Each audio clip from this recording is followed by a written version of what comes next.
ഗണപതിയേ നമഃ. യാ ദേവി സർവഭൂതേഷു മാതൃരൂപേണ സംസ്ഥിതാ നമസ്തസ്യൈ നമസ്തസ്യൈ നമസ്തസ്യൈ നമോ നമഃ. നമസ്കാരം. കണ്ണൂർ വിഷൻ ജ്യോതിഷത്തിലേക്ക് ഏവർക്കും സ്വാഗതം. നമ്മുടെ പുതിയ അധ്യായം ആരംഭിക്കുകയാണ്. ഇന്ന് പറയുന്നത്,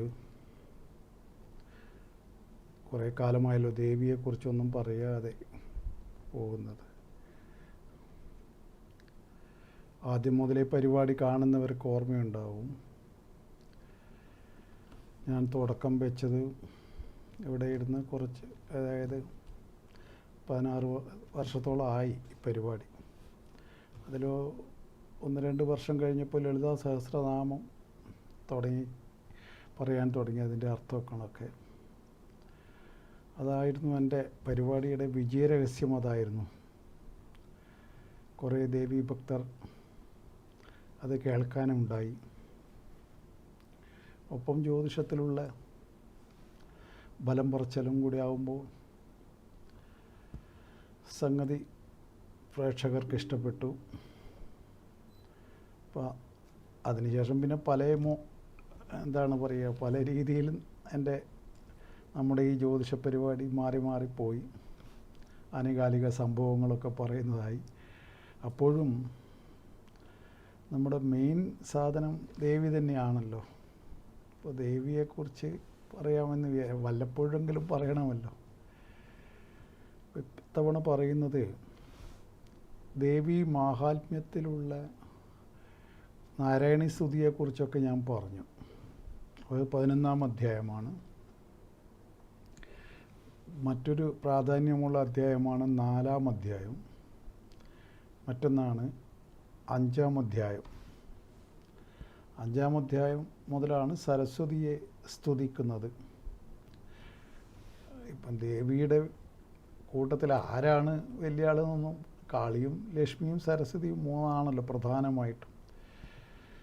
അപ്പോൾ സരസ്വതിയുടെ ഉത്തമചരിതം തുടങ്ങുന്നത്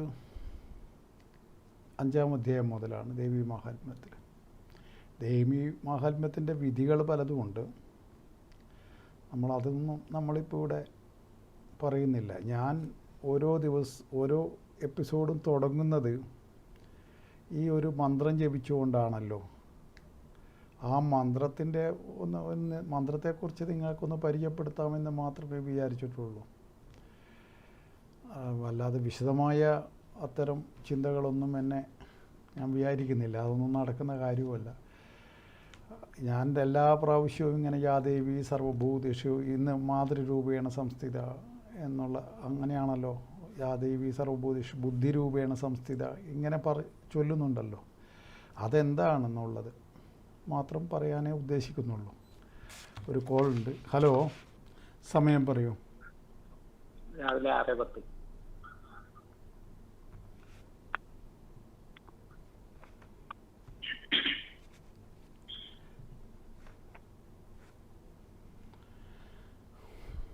തൃക്കേട്ട നക്ഷത്രം. എന്താണ് അറിയേണ്ട വിഷയം? എന്താണ്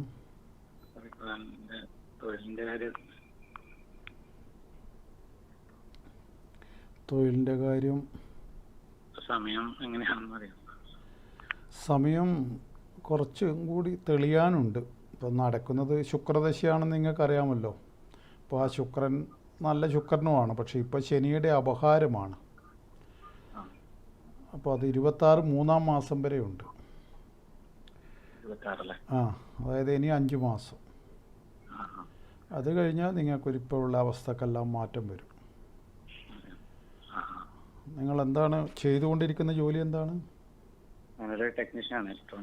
അതെ, നാട്ടിൽ തന്നെയാണോ ചെയ്യുന്നത്? ഇനി വേറെ വല്ല ഉദ്ദേശവും ഉണ്ടോ മനസ്സിൽ?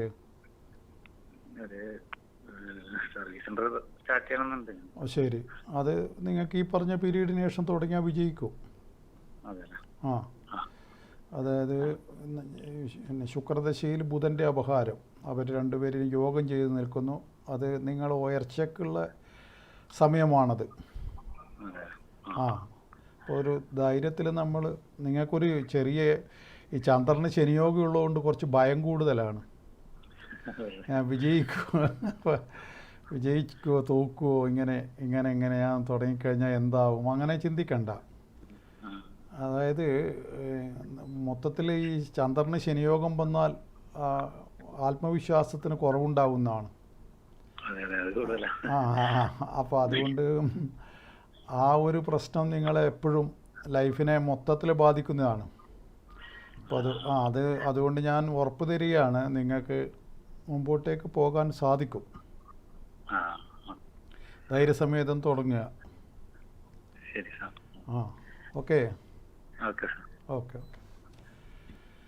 അപ്പോൾ ഞാൻ പറഞ്ഞത് പിന്നെ ദേവീ മഹാത്മ്യത്തിലെ ഈ സ്തുതിയിൽ നമ്മൾക്ക് പിന്നെ 10-30 ഉണ്ട്. അത് പലതും പല ഗ്രന്ഥങ്ങളിലും അതിന് വേറെ വേറെ രൂപത്തിലൊക്കെ കൂട്ടിച്ചേർക്കലൊക്കെ ഉണ്ടായിട്ടുണ്ട്. അതിൽ പക്ഷേ കണ്ടിയൂർ ശാസ്ത്രികൾ എന്ന് പറഞ്ഞൊരു മഹാ ഉപാസകനുണ്ടായിരുന്നു. കണ്ടിയൂർ മഹാദേവ ശാസ്ത്രികൾ എന്നാണ് അദ്ദേഹത്തിൻ്റെ യഥാർത്ഥ നാമം. 100 കൊല്ലം മുമ്പേ ഈ ചങ്ങനാശ്ശേരിയിൽ ജീവിച്ച ആളാണ്. അങ്ങനെ ഒരു പുരാണത്തിലൊന്നുള്ള കഥാപാത്രമൊന്നുമല്ല. പക്ഷെ അദ്ദേഹം കേരളം കണ്ട ദേവീഭക്തന്മാരിൽ ഒരു 5-8 പേരുടെ എടുത്തു പറയുന്ന പേരുണ്ട്. ശങ്കരാചാര്യർ ഒക്കെ അതിൽ പെട്ടതാണ്. അത്തരം ഭക്തന്മാരിൽ ഒരാളാണ് ഈ കണ്ടിയൂർ ശിവക്ഷേത്രത്തിൻ്റെ തൊട്ടടുത്താണ് അദ്ദേഹം താമസിച്ചിരുന്നത്. അദ്ദേഹത്തിൻ്റെ വ്യാഖ്യാനമാണ് നമ്മൾക്കെല്ലാം വളരെ പഥ്യമായിട്ടുള്ളത്. ഒരുപാട് ഇൻ്റർപ്രിട്ടേഷൻ വ്യാഖ്യാനങ്ങൾ ദേവീ മഹാത്മ്യത്തിന് ഉണ്ടായിട്ടുണ്ട്. പക്ഷെ അദ്ദേഹത്തിൻ്റേത് പ്രത്യേകതയുള്ളതാണ്. ഒരു കോളുണ്ട്, അതിനുശേഷം ഇതിലേക്ക് വരാം. ഹലോ. എവിടുന്നാണ് വിളിക്കുന്നത്? പഴയങ്ങാടി. പറയൂ. 1995 നവംബർ 30 രാവിലെ 8:15.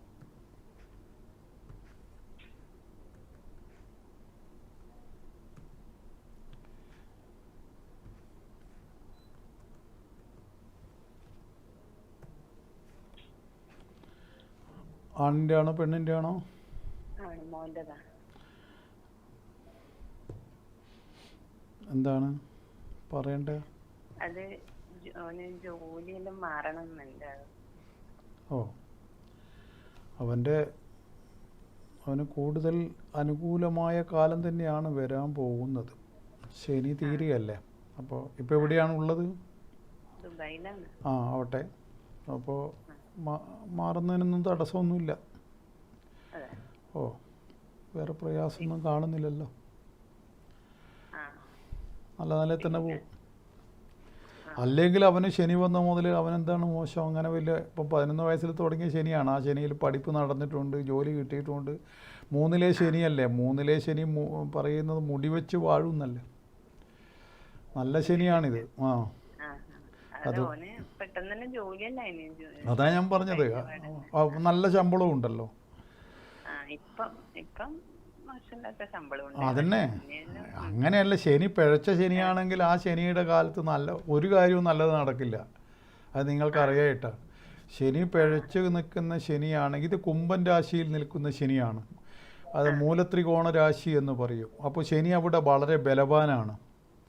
അപ്പം ബലവാനായ ശനി സർവ്വ ഐശ്വര്യങ്ങളും അവൻ്റെ കാലത്ത് ആ ജാതകകർത്താവിന് കൊടുക്കുമെന്നാണ്.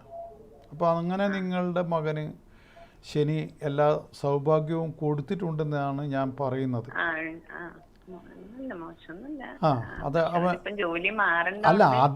അതൊക്കെ ശനീൻ്റെ നോട്ടലല്ലോ. അതൊക്കെ അവൻ ചെയ്യേണ്ട കാര്യങ്ങളല്ലേ. ഞാൻ പറയുന്ന ഒരു ശനിദശ വന്നിട്ട് നിങ്ങളെ മകൻ, സാധാരണ എത്രയോ അമ്മമാരൊക്കെ കരയുന്നുണ്ടല്ലോ. ശനി വന്നതിന് ശേഷം എൻ്റെ മോൻ്റെ കാര്യം മൊത്തം പോയി എന്ന് പറഞ്ഞിട്ട് കരയുന്ന എത്രയോ അമ്മമാരെ ഞാൻ നേരിട്ട് കണ്ടിട്ടുണ്ടല്ലോ. അങ്ങനെ കരയാൻ നിങ്ങൾക്കൊരു വകുപ്പുമില്ലല്ലോ. അതാ ഞാൻ പറഞ്ഞത്. അങ്ങനെ വരുമ്പോൾ നിങ്ങളെ മകന് അഭിവൃദ്ധി മാത്രമേ ഇന്നുവരെ ഉണ്ടായിട്ടുള്ളൂ. അത് ഇനി ശനി തീർന്നു കഴിഞ്ഞാൽ ഇനി വരാനുള്ള ബുധനാണ്. ആ ബുധൻ്റെ അകത്തും വേറെ പ്രത്യേകിച്ച് ദോഷമൊന്നും വരാനില്ല. ആ അപ്പം അതുകൊണ്ട് അവനോട് ജോലിയൊക്കെ അവൻ്റെ സൗകര്യം പോലെ അവിടുത്തെ പിന്നെ അവനിപ്പം കുറച്ച് കൊല്ലമായിട്ട് അവിടെ തന്നെയാണല്ലോ, അവിടുത്തെ രീതികളൊക്കെ അവനറിയാലോ. ഇപ്പൊ 7 കൊല്ലത്തോളായിട്ട് അതെ ഒരു അത് സ്ഥലത്ത് തന്നെ. ജോലി ചെയ്യുന്നു. അതായത് 23 വയസ്സിലെ പിന്നെ 23 വയസ്സിലേ പോയി. ജോലി അതാണ് ഞാൻ പറഞ്ഞത്. വിഷമിക്കേണ്ടിയൊന്നും വന്നിട്ടില്ല ജോലി. എത്രയോ ആളുകൾ 30, 35 മര്യാദക്കൊരു ജോലി ശരിയാകുമ്പോൾ അല്ല, എത്ര ഒരാളങ്ങനെയുണ്ട്, ഒരു മോൻ അങ്ങനെ. അതാ പറഞ്ഞത്. അപ്പോൾ ഇപ്പം ഞാൻ പറഞ്ഞതിൻ്റെ അർത്ഥം മനസ്സിലായില്ലേ? നല്ല ശനിയാണെങ്കിൽ ഒന്നും പ്രശ്നം ഉണ്ടാവില്ല. ഇതാണ് അങ്ങനെ തന്നെ ഉള്ളത്. അതെ, എല്ലാവരുടെ ജീവിതവും എല്ലാവരുടെ ബലവും ഒരുപോലെ ആവില്ലല്ലോ. അയാൾക്ക് ചിലപ്പോൾ മോശ ശനി ആയിരിക്കാം, അല്ലെങ്കിൽ രാഹുദശി ആയിരിക്കാം, നമുക്ക് പറയാൻ പറ്റില്ല. അത് നോക്കിയിട്ട് പിന്നെ പറയാം. ഏതായാലും ഈ ജാതകക്കാരന് അങ്ങനെയൊന്നുമില്ല, എല്ലാം നല്ല നിലയിൽ തന്നെ വരും. കല്യാണം കഴിച്ചു, അതിനെ കൊണ്ട് അതെന്ത് മോശം വരാനാ? ഭാര്യയായിട്ട് പിന്നെ എന്താ പറയുക, നല്ല ബന്ധമല്ലേ, പിന്നെ എന്താണ് പ്രശ്നം? വീഡിയോ കോളല്ലേ? അവിടെയാണോ ഇവിടെയാണോ ഉള്ളത്? രണ്ടാളും ഒരുമിച്ച് തന്നെ ഉള്ളത്. പിന്നെന്താ, അവര് അടിപൊളിയായിട്ട് പോട്ടേന്ന്. 7ാം ഭാവാധിപനും ലഗ്നാധിപനും യോഗം ചെയ്താൽ അവരുടെ ദാമ്പത്യ ജീവിതം വളരെ സ്നേഹപൂർവ്വമായിരിക്കും എന്ന് പറയുന്നുണ്ട്. അവളും ജോലി ചെയ്യുന്നില്ലേ? ജോലി ഉണ്ടായിരുന്നു, അത് ചെയ്യാൻ പറയൂ. അത് വീണ്ടും അത് ഓള് ചെയ്യും.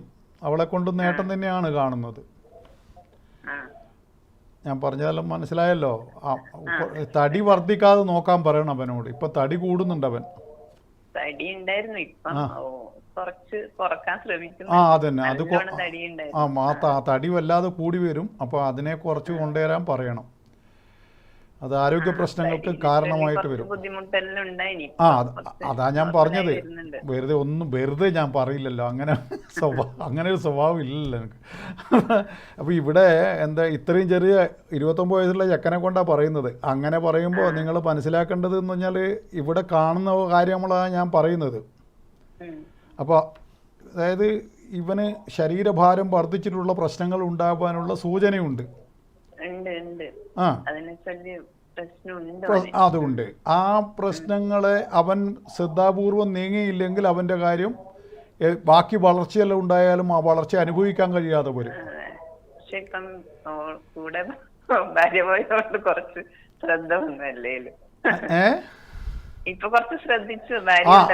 ഭാര്യ അതെ ഹോട്ടലിലെ ഭക്ഷണമെല്ലാം വിട്ടു, അവൾ ഉണ്ടാക്കി കൊടുക്കുന്ന ഭക്ഷണമാണല്ലോ. അല്ല, 100 കിലോന് മേലെ പോയിരുന്നോ ഇവൻ?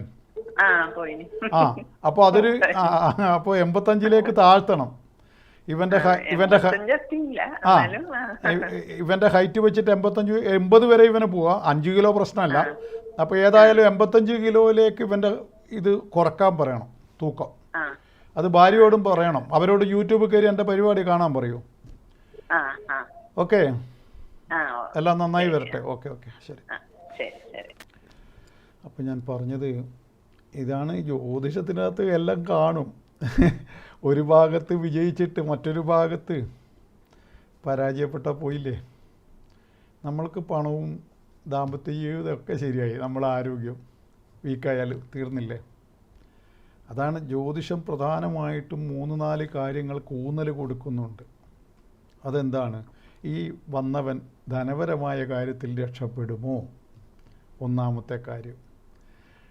4 പില്ലേഴ്സാണെന്നാ പറയുക, തൂണുകൾ ജീവിത വിജയത്തിന്. ഒന്ന് ഞാനീ പറഞ്ഞ സാമ്പത്തികം അതിൽ വലിയ ഘടകമാണ്. സാമ്പത്തികമുണ്ടായാലും നല്ല ജോലി ഉണ്ടാവുക. സാമ്പത്തികം എങ്ങനെയൊക്കെയോ ഉണ്ടാക്കിയിട്ടൊന്നും കാര്യമല്ല. കള്ളക്കടത്തിലോട്ട് സാമ്പത്തികം ഉണ്ടാക്കിയിട്ട് എന്താ കാര്യം? അല്ലേ പിന്നെ സ്പിരിറ്റ് കടത്തിയിട്ടും പൈസ ഉണ്ടാക്കുന്നവരുണ്ട്. അതൊന്നും ഇൻകം ടാക്സിൽ കാണിക്കാൻ പറ്റില്ല. ഒരു നല്ല വണ്ടി പോലും എടുക്കാൻ പറ്റില്ല. അപ്പോൾ നേരായ വഴിക്ക് പണം ഉണ്ടാക്കിയാൽ മാത്രമേ ഇൻകം ടാക്സൊക്കെ പിന്നെ കൃത്യമായിട്ട് നമ്മൾ അടച്ച് നമ്മളെ മണി വൈറ്റ് മണിയായി, ആ വൈറ്റ് മണി ഉള്ളവർക്ക് മാത്രമേ വില കൂടിയ കാറുകളും വീടുകളൊക്കെ എടുക്കാൻ പറ്റുള്ളൂ. അല്ലാത്തവർ ഈ പണമൊക്കെ എവിടെയെങ്കിലും പൂഴ്ത്തി വെച്ചിട്ട് പേടിച്ചിരിക്കേണ്ടി വരും. അതാണ് സർക്കാർ നടപടിയെ പേടിച്ച് ഇങ്ങനെ വിറച്ചിരിക്കേണ്ടി വരും. ഈ പിന്നെ ധനം ഒരു പ്രധാന ഘടകം. അപ്പോൾ ധനം അയാൾക്ക് വരുമോ, അതേത് കാലഘട്ടത്തിലായിരിക്കും വരിക, ഒന്നാമത്തെ കാര്യം. രണ്ട്, അയാളുടെ എല്ലാം അനുഭവിക്കാൻ ഞാൻ നേരത്തെ വിളിച്ച് അമ്മയോട് പറഞ്ഞതുപോലെ, മകൻ്റെ അമ്മയോട് പറഞ്ഞതുപോലെ,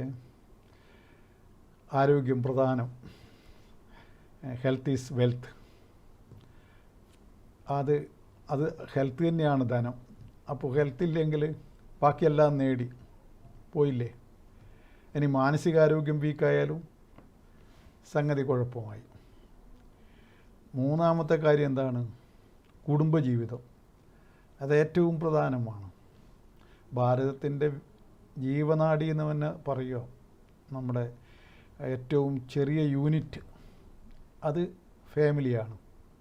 അത് മറ്റുള്ളവർക്കൊന്നും അങ്ങനെയുള്ള മറ്റു രാജ്യക്കാർക്ക് അത്രമാത്രം അതിന് ശക്തിയില്ല.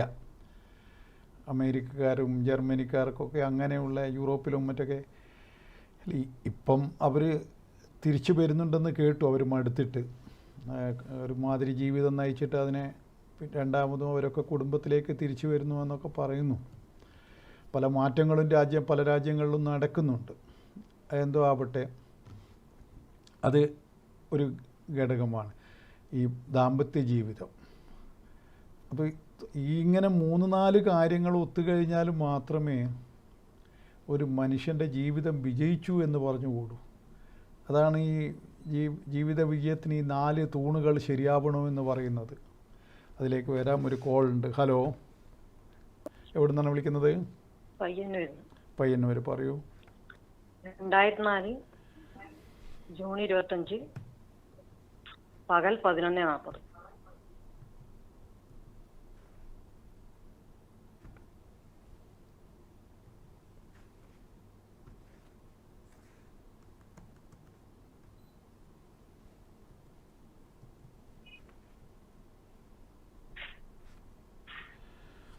ഉത്തരം നക്ഷത്രം.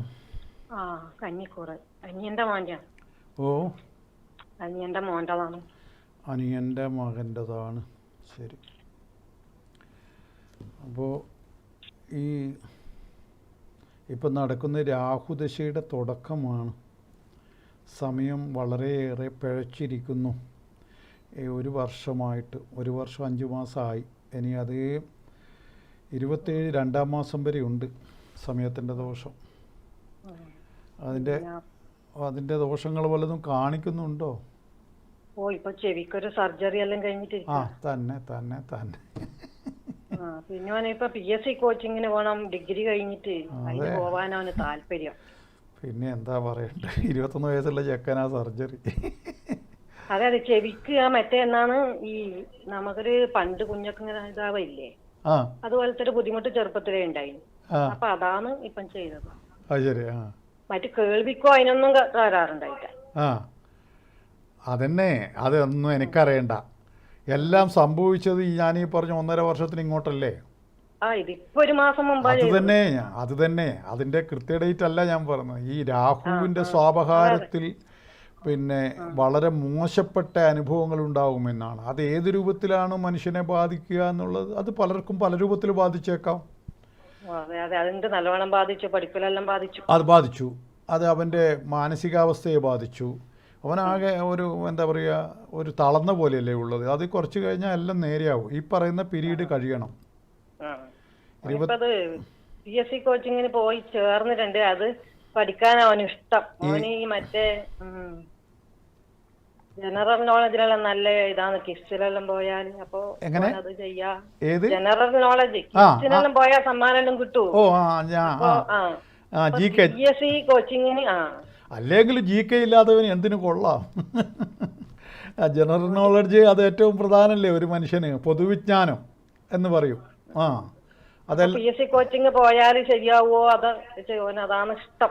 അല്ല, അവന് അങ്ങനെ ഒരു ടാലന്റ് അവനുണ്ടെങ്കിൽ അവൻ ആ വഴിയിൽ തന്നെ പോയിട്ട് അവനത് നേടിയെടുക്കാം. യാതൊരു സംശയവും. 10-ാം ഭാവത്തിൽ ശുക്രനുണ്ട്. പക്ഷെ ഞാൻ പറഞ്ഞല്ലോ, സമയദോഷം എന്ന് പറയുന്നത് ശ്രീരാമസ്വാമി പോലും അനുഭവിച്ചെന്നല്ലേ. അപ്പോൾ അത് മനസ്സിലാക്കുക. അത്രേ ഞാൻ ഉദ്ദേശിച്ചിട്ടുള്ളൂ. മറ്റ് വേറെ അതുകൊണ്ട് ഇതോടുകൂടി ഈ പയ്യൻ്റെ എല്ലാ ജീവിതവും തീർന്നു അങ്ങനെയൊന്നും ചിന്തിക്കണ്ട. ഒരു കുഴപ്പമില്ല. ഇപ്പോൾ ഉള്ള ഈ 1 കൊല്ലം, ഈ ഫെബ്രുവരി വരെയുള്ള ഒരു കൊല്ലം 5 മാസം ആ കാലഘട്ടം കഴിയുന്നത് വരെ അവൻ ഇനിയും സൂക്ഷിക്കണം വാഹനം കൊണ്ടൊക്കെ പുറത്തിറങ്ങുമ്പോഴൊക്കെ. ഇവൻ്റെ അച്ഛനും ആരോഗ്യ പ്രശ്നങ്ങൾ വന്നേക്കാനും സാധ്യതയുണ്ട്. അച്ഛനോട് ആരോഗ്യം ചെക്ക് ചെയ്യാൻ വേണ്ടി പറയണം, മെഡിക്കൽ ചെക്കപ്പൊക്കെ നടത്താൻ പറയണം, തമാശ കളിക്കരുതെന്ന് പറയണം. അതൊരു ഗൗരവമുള്ള ഉപദേശമാണ്. അത് എന്താണെന്ന് എന്നോട് ചോദിക്കണ്ട. അത് കുറച്ച് ഇന്ദുലാലാ പറഞ്ഞത്, ഒന്ന് കണക്കിലെടുത്തോ എന്ന് പറഞ്ഞേക്കും അയാളോട്. അത് കഴിഞ്ഞിട്ട് ഈ പറഞ്ഞ പീരീഡിന് ശേഷം അയാൾക്ക്, ഈ കുട്ടിക്ക് ഇവനെ PSC 2 വർഷത്തിനുള്ളിൽ ഇവൻ ശ്രമിച്ചാൽ PSC കിട്ടും.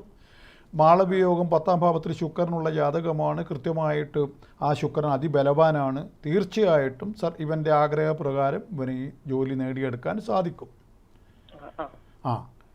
ഇപ്പോൾ ഉള്ള അവസ്ഥയൊന്നും ആയിരിക്കില്ല, എല്ലാം മാറി വരും. ഇപ്പം ശരീരത്തിനൊന്നും വേണ്ടത്ര പുഷ്ടി ഉണ്ടാവില്ല, അതൊക്കെ നന്നായി വരും. പിന്നെ മുഖസൗന്ദര്യം നല്ലവണ്ണം ഉള്ളവനാണ്. അപ്പോൾ ലേശൊരു പെണ്ണിൻ്റെ ബോഡി പോലെയാണെന്നേ ഉള്ളൂ. മറ്റേ അങ്ങനെ ഒരു മസിൽ ബോഡിയല്ല, ഒരു പെണ്ണിനെ പോലെ ഇങ്ങനെ ചുമലൊക്കെ ഇങ്ങനെ വന്നിട്ട്. അതെ, മെലിഞ്ഞിട്ട് നിങ്ങൾ ഇവിടെ ഇങ്ങനെ വീണ് കിടക്കുന്ന ചുമലായിരിക്കും. നോക്കും നിങ്ങൾ. ഞാൻ പറയുന്നത് മനസ്സിലാകുന്നുണ്ട് നിങ്ങൾക്ക്? ഞാൻ പറഞ്ഞ മനസ്സിലായോ? ഹലോ, കട്ടായി തോന്നുന്നു. അപ്പോൾ അത് ഹലോ ഹലോ ഹലോ അപ്പോൾ അവർ കട്ടായിപ്പോയി.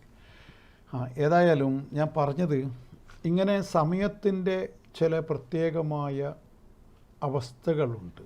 എന്താണ് ഈ അവസ്ഥയിലാണ് നമുക്ക് ഈ മോശവും കെട്ടതുമായ അനുഭവങ്ങൾ ചെറുപ്പത്തിൽ തന്നെ സമയം പിഴച്ചു പോയാൽ അത് ഇത്തരത്തിലുള്ള പഠനത്തെയും മറ്റുള്ള കാര്യങ്ങളെയൊക്കെ ബാധിക്കും. നേരത്തെ അതാണ് നല്ല ശനിയും നല്ല രാഹുവുമുണ്ട്. അതേപോലെ മോശം ശനിയും മോശം രാഹുവുമുണ്ട്. ഇവിടെ വിളിച്ച കുട്ടിയുടെ അവസ്ഥ പറയുന്നത് നിങ്ങൾ കേട്ടല്ലോ. അത് മോശം രാഹുവാണ്.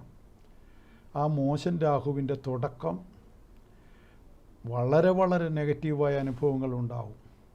ഇതൊക്കെ കൊണ്ടാണ് ജാതകം കൃത്യമായിട്ടും മനസ്സിലാക്കിയ വ്യക്തിയെ കൊണ്ട് പരിശോധിപ്പിക്കുന്നത് ഭാവിക്ക് ഗുണം ചെയ്യും എന്ന് പറയുന്നതിൻ്റെ കാരണം ഇതാണ്.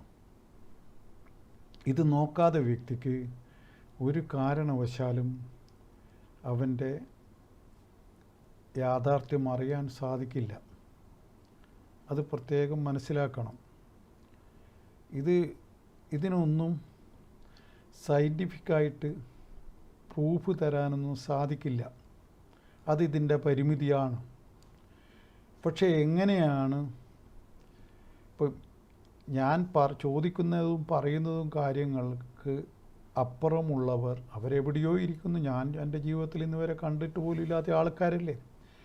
അതെങ്ങനെയാണ് അവരോടുള്ള സംഭാഷണം ശരിയാവുന്നത് എന്ന് മാത്രം ശ്രദ്ധിച്ചാൽ മാത്രം ഇതിൻ്റെ സത്യം നിങ്ങൾക്ക് മനസ്സിലാക്കാൻ കഴിയും.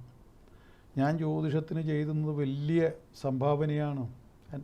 കാരണം ജ്യോതിഷികൾക്കും എൻ്റെ ഈ വർത്തമാനം നല്ലതാണ്.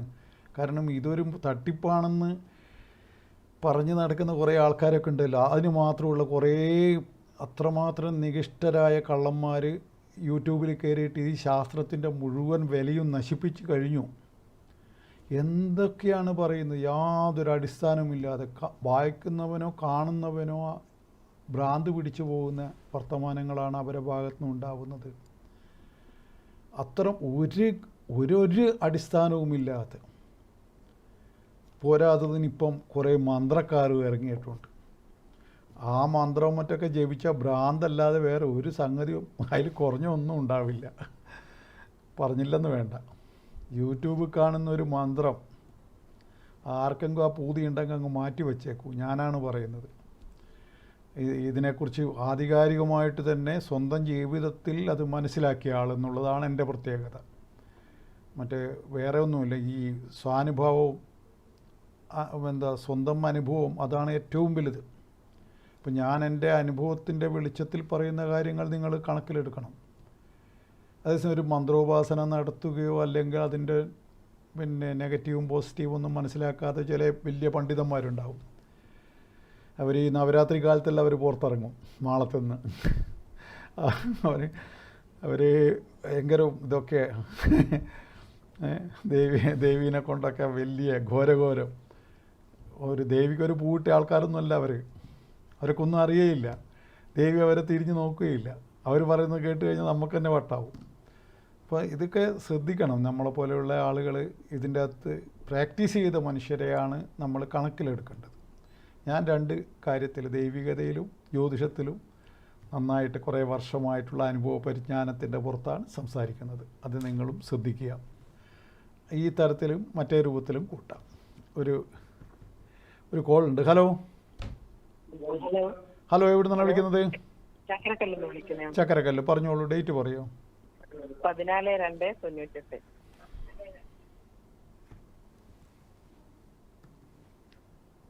സമയം രാവിലെ 10:55.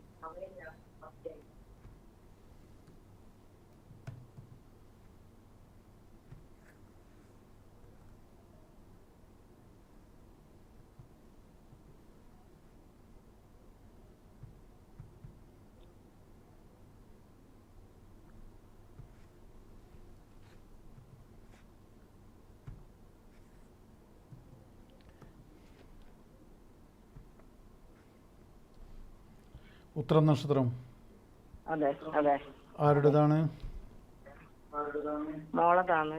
ജോലിയും കുട്ടികളും അതിനില്ല. ഇതും രാഹുദശ തന്നെയല്ലേ? അപ്പോൾ ഇപ്പം രാഹുവിൽ ശനീൻ്റെ അപഹാരമാണ്. അത് 26/9 മാസം. ഇനിയും 1 വർഷത്തോളം സമയം മോശമാണ്. ഏറ്റവും മോശപ്പാട്ട്. ആരോഗ്യപരമായിട്ട് ശ്രദ്ധിക്കണം. ഒപ്പം ഈ സന്താന വിഷയത്തിലൊക്കെ തടസ്സങ്ങൾ വരിക, അതൊക്കെ ഇപ്പോൾ ഉള്ള 100% പരിഹാരം ചെയ്യേണ്ട ജാതകമാണ്. അത്തരത്തിലുള്ള വിശ്വാസം ഉണ്ടെങ്കിൽ എന്നെ വന്ന് ബന്ധപ്പെടാം. കാരണം ഈ സന്താന വിഷയത്തിലൊക്കെ ദോഷമുണ്ട്. അപ്പം നമ്മൾ ഇപ്പോൾ ഇനി വരാൻ പോകുന്ന ബുധൻ്റെ അപഹാരം മുതൽ കുറച്ച് നല്ല കാലമുണ്ട്, 10-11 മാസം കഴിഞ്ഞാൽ. പക്ഷേ അന്നേരവും ഈ ജാതകത്തിലുള്ള ദോഷങ്ങൾക്ക് നമ്മൾ ശമനം വരുത്തണം. വ്യാഴത്തിന് പിഴവുണ്ട്, ലഗ്നത്തിലാണ് ശനിയുടെ നിൽപ്പ്. അപ്പോൾ അവളോടും അവളുടെ ഭർത്താവിനോടൊക്കെ പറഞ്ഞു നോക്കൂ, ഇങ്ങനെ പറഞ്ഞിട്ടുണ്ടെന്ന്. അവരെ ഇഷ്ടമുണ്ടെങ്കിൽ, അവർക്ക് താല്പര്യമുണ്ട്, അവരെന്നെ വന്ന് കാണട്ടെ. അന്നേരം അയാളുടെ ജാതകവും പരിശോധിക്കണം. എന്നിട്ട് മാത്രമേ ആ വിഷയത്തിൽ അന്തിമമായ വിധി കൽപ്പിക്കാൻ പറ്റൂ. ഇവള് അമ്മയാവുന്നവൾ തന്നെയാണ്, അതിനെപ്പറ്റി സംശയമില്ല. പക്ഷേ അത് 2 ജാതകവും നോക്കിയിട്ട് ആ വിഷയത്തിൽ പൂർണ്ണമായിട്ട് പറയാൻ കഴിയുള്ളൂ. സമയദോഷത്തിന് പരിഹാരം ചെയ്യണം. ഒപ്പം ജാതകത്തിലേക്കുള്ള സന്താന വിഷയത്തിലുള്ള ദോഷത്തിനും പരിഹാരം ചെയ്യണം. അത് പിന്നെ ഞാനെന്തെങ്കിലും കണ്ടു കാണും, അതുകൊണ്ടാണ് ഇങ്ങനെ പറയുന്നത്.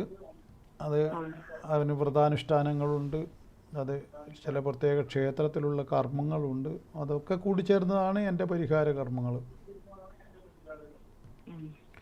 അതിനോട് വിശ്വാസമുള്ളവർ മാത്രമേ. ഞാൻ അങ്ങനെ ആരെയും ഇപ്പം നിർബന്ധിക്കാറൊന്നുമില്ല. എൻ്റെ 10,000-കണക്കിന് ആൾ എന്നെ വന്ന് കണ്ട് അവർക്ക് അനുഭവം കിട്ടിയതുകൊണ്ട് ഞാൻ ആരെയും നിർബന്ധിക്കാറില്ല. താല്പര്യമുള്ളവർക്ക് വരാം, അത്ര തന്നെ. ഞാൻ പറഞ്ഞത് മാത്രമേ ഉള്ളൂ. അപ്പോൾ അതുകൊണ്ട് ഈ ജാതകപ്രകാരിക്ക് അത് വേണം. അപ്പോൾ അത് അവളോട് പറയും. പിന്നെ ഇപ്പോഴത്തെ പെൺകുട്ടികളും ഇപ്പോഴത്തെ ചെറുപ്പക്കാരൊക്കെ അവരൊക്കെ ഇതൊക്കെ ജൻസി അല്ലേ. അപ്പോൾ ജൻസിക്കാർക്കൊക്കെ അതിൽ വിശ്വാസമുള്ളവരാണെങ്കിൽ അവർ വരും, അല്ലാത്തവർ അവർക്ക് താല്പര്യമില്ല, വേണ്ട, അത്ര മാത്രം. നമ്മൾ പറയേണ്ട എൻ്റെ കടമ. ഒരു ദോഷം കണ്ടാൽ അത് ചെയ്യണം, അതിന് മാറ്റം. ഏത് രോഗത്തിനും ഒരു മരുന്നുണ്ടാവുമല്ലോ. അപ്പോൾ ആ മരുന്ന് കുടിക്കണമെന്ന് പറഞ്ഞു, അത്ര. അത് കുടിക്കണോ വേണ്ടി വന്നിട്ട് ഇപ്പോൾ ഡോക്ടർക്ക് വായിൽ ഒഴിച്ചു കൊടുക്കാനൊന്നും പറ്റില്ലല്ലോ. ഡോക്ടർ ഇന്നേ മരുന്ന് മേടിച്ച് കഴിച്ചോ എന്ന് മാത്രമല്ലേ ഡോക്ടർക്ക് പറയാൻ പറ്റൂ. അപ്പോൾ അതേപോലെ പരിഹാരം ചെയ്യണമെന്നുള്ളത് കാര്യം ഞാൻ പറഞ്ഞു. അത് അവരനുസരിക്കോ ഇല്ലോ എന്നുള്ള ഞാൻ പറഞ്ഞ പോലെ ഇപ്പോഴത്തെ പുതിയ തലമുറയല്ലേ. ഇതിനൊന്നും താല്പര്യമില്ലാതെ കുട്ടികളാണെങ്കിൽ വേണ്ട, അത്ര മാത്രം. താല്പര്യമുണ്ടെങ്കിൽ എന്നെ ബന്ധപ്പെടാൻ പറയും. Okay okay okay okay. അപ്പോൾ ഞാൻ പറഞ്ഞത് പിന്നെ എല്ലാം തുറന്നങ്ങ് പറഞ്ഞാൽ പ്രയാസമില്ലല്ലോ. കാരണം വിശ്വാസമില്ലാതെ ഇതൊന്നും ഒരർത്ഥവും ഉണ്ടാവില്ല. ഒന്നാദ്യം ഇതിൽ ജ്യോതിഷത്തിൽ വിശ്വസിക്കണം. പിന്നെ എന്താണ് ബലം പറയുന്നത് എന്നല്ലേ വിശ്വസിക്കണം. പിന്നെ കർമ്മം ചെയ്യാൻ ഞാൻ തയ്യാറാണെന്ന് പറയുമ്പോൾ അതിനെയും വിശ്വസിക്കണം. അത് മൂന്നും ഇല്ലാതെ ഇതൊന്നും വെറുതെ. പിന്നെ മാത്രമല്ല, ഇത് ദൈവത്തെ സാക്ഷി വെച്ച് ചെയ്യുന്ന കർമ്മങ്ങളാണ്. അപ്പോൾ ദൈവത്തിലും നല്ല വിശ്വാസം വേണം. വിശ്വസിച്ചിട്ട് ആരാധിക്കാനാണ് പറയുന്നത്. വിശ്വാസമില്ലാത്തവൻ്റെ ആരാധന വെറുതെ വെള്ളത്തിൽ വരഞ്ഞതുപോലെയാണ്. ആദ്യം നമ്മൾ ദൃഢമായിട്ട് വിശ്വസിക്കണം. ഇപ്പം ഞാൻ പരാശക്തിയിൽ ദൃഢമായി വിശ്വസിക്കുന്നു. അപ്പോൾ ഞാൻ ചെയ്യുന്ന കർമ്മങ്ങൾ, ഞാൻ ചെയ്യുന്ന ആരാധന സ്വീകരിക്കപ്പെടുന്നു. അപ്പോൾ ഞാൻ അവിടെ നടുക്ക് നിന്നിട്ട് മധ്യസ്ഥ രൂപത്തിൽ ചെയ്യുന്ന കർമ്മങ്ങൾ, അന്നേരം ചോദിക്കും മധ്യസ്ഥൻ്റെ ആവശ്യമുണ്ടോ? ഇല്ല, മധ്യസ്ഥൻ്റെ ആവശ്യമില്ല. പക്ഷേ ഈ പറയുന്ന മറ്റുള്ളവർക്ക് ഒരു ബന്ധവും ഇല്ലാത്തവർക്ക് അത് ആവശ്യം വരും, അത്രമാത്രം. നേർക്ക് നേരെയാണ് വേണ്ടത് ശരിക്കും പറഞ്ഞാൽ. ആ നേർക്ക് നേരെ ഇത് മന്ത്രവും ഒക്കെ ജപിച്ചിട്ട് ഉറപ്പിക്കാനൊക്കെ ആർക്കാണ് കഴിയുക? എനിക്കതിനുള്ള സാഹചര്യം കിട്ടി. ഇപ്പോൾ സാധാരണ ഒരു വ്യക്തിക്ക് എങ്ങനെയാണ് അത്തരത്തിലുള്ള കർമ്മങ്ങളൊക്കെ ചെയ്തിട്ട് പിന്നെ ശക്തി വർദ്ധിപ്പിക്കാനൊക്കെ പറ്റുക? നെവർ, സാധ്യമേ അല്ല. എൻ്റെ ജോലിയുടെ പ്രത്യേകത കൊണ്ടും എൻ്റെ സാഹചര്യങ്ങൾ അങ്ങനെ ആയതുകൊണ്ടും എനിക്കങ്ങനെ ഒരു അവസരം വന്നു. അത് ഞാൻ നന്നായി വിനിയോഗിച്ചു. അതിൽ വേറെ കളവൊന്നുമില്ല. എല്ലാവരും ഇത് പരസ്യമായ സംഗതിയല്ലേ, 10,000-കണക്കിന് ആൾ വന്ന് കാണുന്നതല്ലേ. എന്താണ് ഇത്? പിന്നെ പ്രത്യേകിച്ചിട്ട് ഇപ്പം അത് ലക്ഷക്കണക്കിന് ആളുകളാണ് കാണുന്നത്. പിന്നെ എന്താ ഫേസ്ബുക്കിലും പിന്നെ ഇതിൻ്റെ അകത്തും ഇൻസ്റ്റയിലും മറ്റൊക്കെ എൻ്റെ റീലിൻ്റെ കളിയല്ലേ. അപ്പോൾ അങ്ങനെ വരുമ്പോൾ അത് ലക്ഷങ്ങളിലേക്കത് പോവുകയാണ്. യൂട്യൂബിലടക്കം ഇങ്ങനെയുള്ള എന്താണ് യഥാർത്ഥമായിട്ടുള്ള അതായത് ഞാനൊക്കെ പറയുന്നത് ശ്രദ്ധിക്കാനും കൃത്യമായിട്ട് എന്താണ് മേൽവിലാസത്തോടു കൂടി പറയുന്നവൻ്റെ വാക്കുകൾ നിങ്ങൾ കേൾക്കണ്ടെന്ന് ഞാൻ പറയുന്നില്ല. മേൽവിലാസമുള്ളവരും ചില ആൾ വിഡ്ഢിത്തരം പറയും, അത് വേറെ കാര്യം. പക്ഷെ ഒരു മുഖമില്ലാതെ യൂട്യൂബ് കളിക്കുന്നവരെ ഒഴിവാക്കാനായി ഞാൻ പറഞ്ഞിട്ടുള്ളൂ. അത് തട്ടിപ്പാണ്. ഈ എവിടെ ആയാലും അയാൾക്കൊരു ഇതുണ്ടാവുമല്ലോ, എൻ്റെ പേര് ഇന്നേതാണ്, എൻ്റെ പിന്നെ സ്ഥലം ഇതാണ്. ഇത് പറയാൻ ഞാനിപ്പോൾ ഇന്ദുലാൽ നാരായണൻ, പിന്നെ മൂകാംബിക ജ്യോതിശാലയം, എരഞ്ഞോളിപ്പാലം എന്ന് പറഞ്ഞിട്ടാണല്ലോ യൂട്യൂബിലൊക്കെ ഉള്ളത്. സ്വാഭാവികമായിട്ടും അതിന് എനിക്കൊരു മേൽവിലാസം ഉണ്ടല്ലോ. എന്തെങ്കിലും ഒരു അന്യായം ചെയ്തു കഴിഞ്ഞാൽ അതിനെ ചോദ്യം ചെയ്യാൻ അല്ലെങ്കിൽ നിയമ നടപടി സ്വീകരിക്കാനെങ്കിലും നമുക്കത് വേണ്ടേ?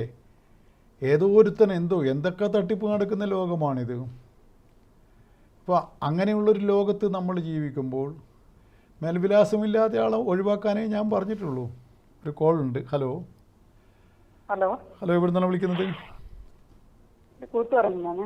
കൂത്തുപറമ്പ് പറയൂ. 1998 ജനുവരി 8.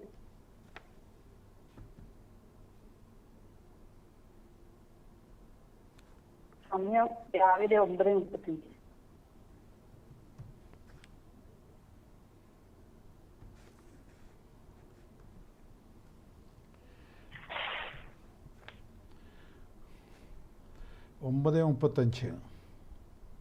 കാർത്തിക. ആരുടേതാണ്? മോളവാ. എന്താണ് മകളെ കുറിച്ച് അറിയേണ്ട വിഷയം? സമയമെല്ലാം അറിയാനാ. സമയം അറിയാൻ.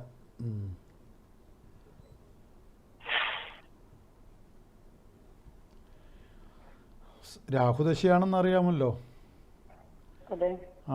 അപ്പോൾ ഇപ്പം കുറച്ചൊരു മാറ്റം, ലേശം മോശമായ സമയം ഉണ്ടായിരുന്നു. അത് കുറച്ചൊരു മാറ്റം വന്നു കാണും. ഇപ്പം എന്തെങ്കിലും നല്ലത് കാര്യം നടന്നോ? ഇല്ല, കല്യാണം ശരിയായില്ല. അല്ല, അതാ ഞാൻ ചോദിക്കുന്നത്. അത് എന്തെങ്കിലും വന്നിട്ടുണ്ടോ? ഇല്ല. അപ്പോൾ ഇത് വരേണ്ട സമയമായി. വ്യാഴത്തിൻ്റെ അപകാരമാണ് ഇപ്പം നടക്കുന്നത്. അപ്പോൾ ഈ വ്യാഴത്തിൻ്റെ അപകാരത്തിൽ ഒന്നും വന്നില്ലെങ്കിൽ ഇനി നമുക്ക് മറ്റ് കർമ്മങ്ങളിലേക്ക് കടക്കുന്നതാണ് നല്ലത്. കാരണം ഇനി ശനിയുടെ അപകാരമാണ് വരാൻ പോകുന്നത്. അത് 11 അടുത്ത മാസം മുതൽ. അപ്പോൾ രാഹുൽ ശനിയുടെ അപകാരവും കൂടി വന്നു കഴിഞ്ഞാൽ പിന്നെ നടന്നു കിട്ടാൻ കുറച്ച് വിഷമമുണ്ട്. അപ്പോൾ അതിന് വേണ്ട കാര്യങ്ങൾ ചെയ്യുക തന്നെ വേണം. അത് നിങ്ങൾ എന്നെ നേരിട്ട് കാണുകയാണ് വേണ്ടത്. അപ്പോൾ അത് നിങ്ങളങ്ങനെ താല്പര്യമുണ്ടെങ്കിൽ വന്ന് കണ്ടുകൊള്ളൂ. ഓക്കെ. അപ്പോൾ നമ്മളിനി പറയുന്നത് പിന്നെ ദേവിയുടെ കാര്യം ഞാൻ പറഞ്ഞല്ലോ. അപ്പോൾ ദേവിയുടെ ഈ യാ ദേവി സർവഭൂതിഷു ഛേദനത്യഭിധീയതേ നമസ്തസ്യേ നമസ്തസ്യേ നമസ്തസ്യേ നമോ നമ. ആദ്യത്തേത് യാ ദേവി സർവഭൂതേഷു വിഷ്ണുമായേതി ശബ്ദിത. വിഷ്ണുമായ അത് എന്താണ്, അതിനെക്കുറിച്ച് ഒരു എന്താ, വിഷ്ണുമായായിട്ട് നമ്മളെ അല്ലെങ്കിൽ നമ്മളെ എല്ലാ തരത്തിലുള്ള ഇതായിട്ട് നിൽക്കുന്ന ഒരു അവസ്ഥയെക്കുറിച്ചാണ് പറയുന്നത്. സർവഭൂതങ്ങളിലും വിഷ്ണുമായ മായാശക്തി എന്ന് അതിനെ വിശേഷിപ്പിക്കാം. മായാശക്തിയായിട്ട് നമ്മളിൽ സ്ഥിതി ചെയ്യുന്ന ദേവിക്ക്, ദേവി ഈ തരത്തിൽ പല രൂപത്തിൽ നമ്മളിൽ സ്ഥിതി ചെയ്യുന്നു. അതാണ് നമ്മളെ എവിടെയാണത് സ്ഥിതി ചെയ്യുന്നതെന്ന് ചോദിച്ചാൽ നമുക്ക് എന്താ നിർവികൽപ്പജ്ഞാനം അല്ലെങ്കിൽ പിന്നെ മായാരൂപം എന്നൊക്കെ പറയുന്ന ആ സാധാരണ ബുദ്ധിക്ക് നിരക്കുന്നതൊന്നും അല്ല. അതൊക്കെ വലിയ വലിയ വർത്തമാനങ്ങളാണ്. നമ്മളതിൻ്റെ ഒന്നും ഇതായിട്ട് കടത്തി ചിന്തിച്ചിട്ട് അങ്ങനെ പോയിട്ടൊന്നും കാര്യമില്ല. ഏതായാലും വിഷ്ണുമായ രൂപത്തിൽ നമ്മളിൽ സ്ഥിതി ചെയ്യുന്ന ദേവിക്ക് നമസ്കാരം, നമസ്കാരം, നമസ്കാരം. ഇതാണ്, അങ്ങനെ ചിന്തിച്ചാൽ മതി. ഇതൊന്നും പിന്നെ അങ്ങനെ പെട്ടെന്ന് അങ്ങ് തലയിൽ കയറുന്ന കാര്യങ്ങളൊന്നും അല്ല. അല്ലെങ്കിൽ പിന്നെ ഈ പണ്ട് തെക്കോട്ട് നോക്കിയിട്ട് ശിവൻ മഹർഷിമാർക്ക് ക്ലാസ് എടുത്ത പോലെ ഉള്ള അങ്ങനെ പറയുന്നുണ്ടല്ലോ. അതാണല്ലോ പേരാലിൻ്റെ ചുവട്ടിലിരുന്നിട്ട് തെക്കോട്ട്, അതാണല്ലോ പിന്നെ നമ്മുടെ ദക്ഷിണാമൂർത്തി, തെക്ക്, ആ തെക്ക് ഭാഗത്തേക്ക് നോക്കിയിട്ടാണ്. അപ്പോൾ ശിഷ്യന്മാർ വടക്കോട്ട് നോക്കുന്നു. അതാണ് ഈ പഠിക്കുമ്പോൾ ഭക്ഷണം കഴിക്കുമ്പോഴൊക്കെ വടക്കോട്ട് നോക്കിയിട്ട് ചെയ്യുന്നത് നല്ലതാണെന്ന് പറയുന്നുണ്ട്. വടക്കോട്ട് ഇറക്കമുള്ള വീട് ധനവർദ്ധനവ് വരുമെന്നും ഫലമുണ്ട്. അപ്പോൾ ശിഷ്യന്മാരെ വടക്കോട്ട് നോക്കുന്നു, ദക്ഷിണാമൂർത്തി തെക്കോട്ടേക്ക്. ശിവൻ എന്ത് വന്നിരിക്കുന്നു? ശിവന് പിന്നെ വേറെ വിഷയങ്ങളൊന്നുമില്ലല്ലോ, സമ്പൂർണതയല്ലേ. അത് ആ ശിവൻ പറഞ്ഞു കൊടുത്ത പോലെ ക്ലാസ് എടുക്കാനൊന്നും നമ്മളൊക്കെ പറ്റില്ല. മാത്രമല്ല ശിവൻ അങ്ങനെ മഹർഷിമാർക്ക് ക്ലാസ് എടുക്കുമ്പോൾ, മുനിമാർക്ക് ക്ലാസ് എടുക്കുമ്പോൾ അവരൊക്കെ സംശയമുണ്ടോ ചോദിക്കാം. പേരാലിൻ്റെ ഇലയിൽ എഴുതി ഇങ്ങനെ കൊടുക്കുകയാണെന്നാണ് പറയുന്നത്. വലിയ വലിയ കാര്യങ്ങളാണ് എഴുതി കൊടുക്കുന്നത്. അപ്പോൾ അതാണ് മനസ്സിലാക്കേണ്ടത്. അപ്പോൾ ആ വിഷ്ണുമായ രൂപത്തിൽ നമ്മളിൽ സ്ഥിതി ചെയ്യുന്നത്. അപ്പോൾ ഏതൊക്കെ രൂപത്തിലാണെന്ന് മനസ്സിലാക്കണം.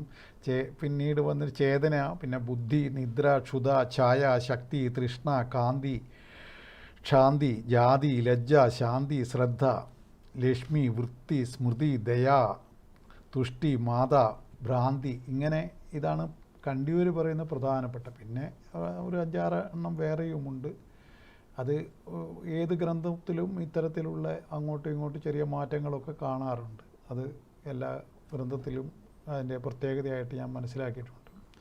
ഏതായാലും ഇതാണ് ഏറ്റവും പ്രധാനം. ഇതിനെക്കുറിച്ചാണ് നമുക്ക് 2-3 ആഴ്ച കൊണ്ട് അത് പറയാൻ സാധിക്കുമെന്ന് വിചാരിക്കുന്നു.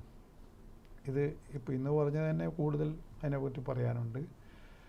ജ്യോതിഷത്തിലും മാത്രമല്ല, ദേവി പിന്നെ വിഷയത്തിൽ തൽപരരായ കുറേ ആളുകൾ, അവരെയും ഞാൻ അഡ്രസ്സ് ചെയ്തേ പറ്റുള്ളൂ.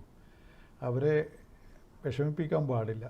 എന്നെ പിന്നെ ഇതിനിടെ എന്നെ ഫോൺ വിളിച്ച ഒരു സഹോദരി എന്നോട് പറഞ്ഞു, ഇപ്പോൾ സാർ ഒന്നും പറയുന്നില്ല, അമ്മയെക്കുറിച്ച് വളരെ കുറവാണല്ലോ. അതെനിക്ക് വല്ലാതെ വിഷമായി. അമ്മയെക്കുറിച്ച് പറയാൻ നമ്മളെല്ലാം കാത്തു നിൽക്കുക, എന്തെങ്കിലും പറയുമെന്ന് വിചാരിച്ചിട്ട് ഒന്നും പറയുന്നില്ലല്ലോ. അവർ ഭയങ്കര ദേവീ ഭക്തിയാണ്, പണ്ടേ എനിക്കറിയുന്നതാണ്. മൂകാംബിയിലൊക്കെ അവരെ കാണാം. അപ്പം അത്തരം ഒരു സഹോദരി, അത് അമ്മ പറഞ്ഞ പോലെ ഞാനങ്ങ് അത് കൂട്ടണം.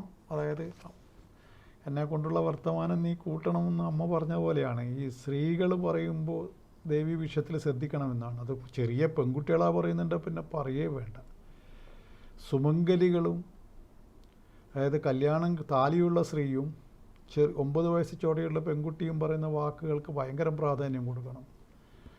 അതിൽ തന്നെ 30 വയസ്സിൽ ചോടെയുള്ള